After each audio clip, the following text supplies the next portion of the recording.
Welcome back to my channel guys. इस channel पे आपको पता है मैं बनाता हूँ ट्रैवल वीडियोस,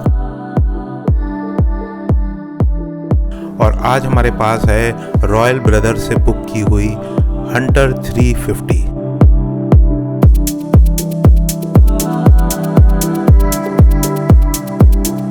किसी भी बाइक में 2 लाख रुपए 3 लाख रुपए लगाने से पहले उस बाइक को अच्छी तरह से चलाकर टेस्ट करना बहुत ज़रूरी होता है। इसलिए मैंने ये हंटर 350 बुक कराई है। ज़रा इस बाइक को देखो तो यार, क्या मस्त दिख रही है। सुबह के लगभग 9 बज रहे हैं और हमने अपनी राइड शुरू कर दी है। और मैं कभी कभी सोचता हूँ कि यार, जो 17 से लेकर 30 की उम्र होती है उसमें बाइक राइडिंग का शौक इतना ज़्यादा क्यों होता है। भाई मैं कहता हूँ, आपके दिमाग कभी भी उलझन में हो तो आप अपने दिल के डर को धड़कनें बढ़ाकर ख़त्म कर दीजिए। और धड़कनें कैसे बढ़ेंगी? बाइक राइड पे जाके। भैया मुझसे पूछो तो मैं कहूँगा कि 350 सीसी की बाइक इस बजट में ऑन रोड मतलब 2,10,000 रुपये में मिलना बिल्कुल बैंग फॉर बक है, वैल्यू फॉर मनी गाड़ी है भाई।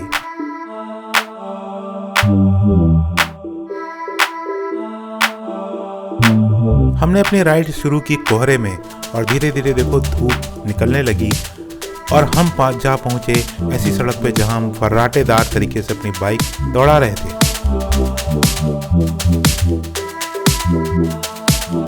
भाई दिल्ली में तो एक जगह बम्पर टू बम्पर ट्रैफिक था और इस गाड़ी की हाइट है 790 मिलीमीटर, जो कि 5 फुट 4 इंचेस की मेरी हाइट है, उसके लिए एकदम परफेक्ट है।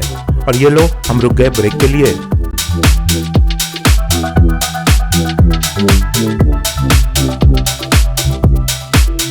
और ये लो भैया, रॉन्ग साइड से आती हुई स्कूटी का एक्सीडेंट हो गया। एक्सीडेंट क्या हुआ, जोर से उस लड़की ने ब्रेक मारा और धड़ाम से गिर पड़ी।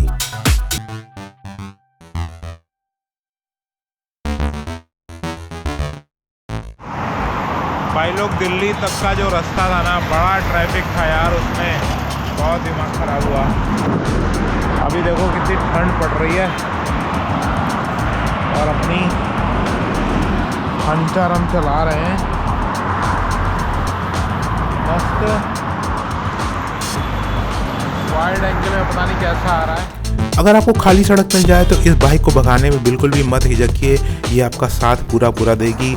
80 से 90 की स्पीड में इतना मज़ा आता है ना इस बाइक को चलाकर, मैं आपको क्या बताऊं। भाई लोग, अभी तक हमारे चैनल को सब्सक्राइब नहीं किया है और आपको बाइक राइड्स और फैमिली राइड्स पसंद हैं तो मेरे चैनल को सब्सक्राइब करो, मैं ऐसे ही वीडियोस बनाता हूँ। भारी ट्रैफिक और कोहरे के बीच भी ये बाइक मक्खन की तरह निकल रही है। हैंडल बार इसका ट्रायम्फ के मुकाबले तो कम चौड़ा है, पर इतना अनकंफर्टेबल भी नहीं है। भैया 80 से 90 की स्पीड में इस गाड़ी में कोई बहुत ज़्यादा वाइब्रेशंस तो नहीं दिख रहे हैं, पर भैया मुझे हंटर के फ्रंट डिस्क ब्रेक्स और ABS पे भरोसा है, इसलिए बाइक मेरे कंट्रोल में है। और भैया ये लो, हम उस जगह पे पहुंच चुके हैं जहां पे हम जाना चाहते थे, यानी कि मुरथल ढाबा, अमृत सुखदेव। हमने भी अपनी बाइक खड़ी करके थोड़ा देर इस एंट्रेंस पे सजावट का मजा लिया और अब समय है अपनी बाइक को पार्किंग में लगाने का। यहाँ भैया आप पार्किंग में बाइक लगा लो, एक स्लिप ले लो, पैसे आपको कोई नहीं देने हैं, फ्री पार्किंग है बिल्कुल। भाई इस जगह पे हर कोई रुकता है, बड़ा फेमस ढाबा है दिल्ली का मुरथल। दिल्ली का तो नहीं कहूँगा, ये मुरथल में ढाबा है अमृत सुखदेव। भाई यहाँ की वाइब ही अलग है, बाहर भी बैठने की फैसिलिटीज़ है, अंदर भी है। ढाबा बस कहने को है भाई, ये पूरा 5 स्टार होटल है। मैंने बहुत लोगों से सुना है कि यहाँ का पराठा चाय बहुत ही ज़्यादा टेस्टी बनता है, तो आओ चलते हैं, पराठा और चाय पेल देते हैं। भैया जो गरम धरम ढाबा था वो तो बंद हो गया है। धर्मेंद्र का ढाबा था, जिस टाइम पे हम आए थे ना 3-4 साल पहले, तभी वो नहीं चल रहा था। दोस्तों यहीं पास में हुआ करता था गरम धरम ढाबा, देखो कैसा उजाड़ सा लग रहा है। आई होप कोई इसे रेनोवेट करे और दोबारा से शुरू करे। ये लो भैया, हम रेस्टोरेंट के अंदर बैठ गए हैं, ऑर्डर कर दिया है और शुरू कर दिया है अपना खाना पीना। समोसे और चाय के बिना यार खाना कंप्लीट होता नहीं है, तो मैंने चाय इतनी अच्छी लगी ना, मैंने एक और ऑर्डर कर दी। यहाँ पर कुछ टाइम स्पेंड करने के बाद मैंने डिसाइड किया कि भाई अब टाइम है वापस जाने का, और हम चल पड़े अपनी हंटर के पास।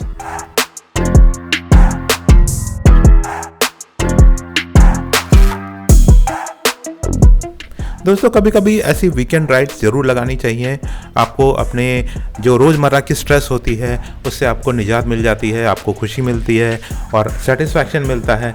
कम से कम मेरे साथ तो ऐसा ही है। आपके साथ ऐसा है तो कमेंट करके ज़रूर बताइएगा। ये देखो भाई, कुछ शॉर्ट्स बनाने की कोशिश की है। मैं कोई प्रोफेशनल तो हूँ नहीं, जिधर उधर कैमरा घुमा के वीडियोस बना लेता हूँ। और चलो अपनी गाड़ी निकालते हैं और निकलते हैं अपने घर की तरफ।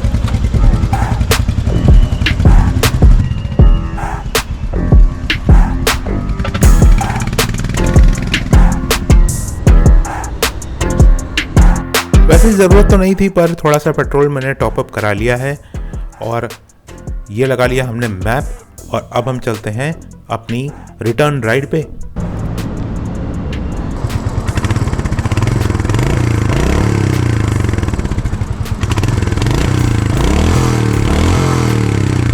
मुझे इस बाइक का सबसे प्यारा इसका एग्जॉस्ट नोट लगता है। इतना थम्पी, इतना बेस के साथ ये आता है कि आप रेव करोगे और मज़ा आ जाएगा। रास्ते में ये एक और ढाबा मुझे मिला तो मैंने ऐसे ही गाड़ी घुमा दी। आइए आपको दिखा देता हूँ बाहर से।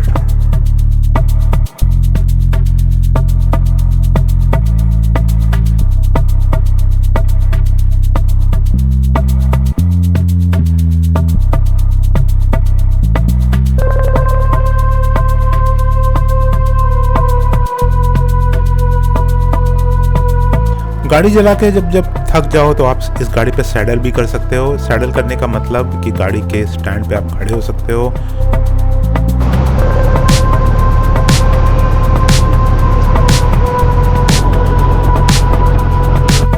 और ये देखो भैया, यहाँ पे गूगल मैप ने हमें मुड़वा दिया है पता नहीं किसी अनजाने रास्ते पे, जहाँ पे भाई कोई है ही नहीं। पूरा रास्ता खाली है। पहली बार मैं इस रास्ते से गुजर रहा हूँ, लेकिन फिर भी मैंने सरपट गाड़ी दौड़ाई और कुछ सिनेमैटिक शॉट्स आपके लिए तैयार किए हैं। देखिए, अगर आपको चैनल अच्छा लग रहा है तो सब्सक्राइब जरूर करिएगा। भाई इस बाइक की ऑफ रोड टेस्टिंग भी हो गई। ठीक ठाक चलती है बाइक, बहुत ज़्यादा थोड़ा स्टिफ सस्पेंशन है। मैं ऐसा नहीं कहूँगा कि बहुत स्मूथ है, पर हाँ जो नई वाली हंटर आई है उसमें कई तरह के अपग्रेड्स हुए हैं। तो 2,10,000 रुपये में अगर आपको नई वाली हंटर मिल रही है तो इससे बेहतर बात कुछ और हो ही नहीं सकती। 350 सीसी का इंजन चला के जो मज़ा आता है मुझे बताने की ज़रूरत नहीं है। आप चलाओगे तो आपको खुद ही पता चल जाएगा। और भैया बातों ही बातों में देखो शाम हो गई और अब हम जा रहे हैं रॉयल ब्रदर्स में ये गाड़ी रिटर्न करने। और इसका जो भी एक्सपेंसेस थे वो स्क्रीनशॉट मैं आपको डाल दूंगा। आप रॉयल ब्रदर्स से दिल्ली गुड़गांव में रहते हो, आसपास रहते हो तो रॉयल ब्रदर्स से आप इस बाइक को बुक करा सकते हो और एक दिन के लिए चला के अच्छे से समझ सकते हो ये बाइक आपके लिए है या नहीं है, पसंद आती है नहीं आती, सब आपको पता चल जाएगा। टेस्ट ड्राइव में क्या होता है यार, 5-10 मिनट में पता नहीं चल पाता कि आपको बाइक आपके लिए है या नहीं है। तो इस तरह से बाइक बुक करो, लर्न करो, समझो और बाइक फिर लो। चलो नेक्स्ट वीडियो में मिलते हैं आपसे। अब बाय बाय।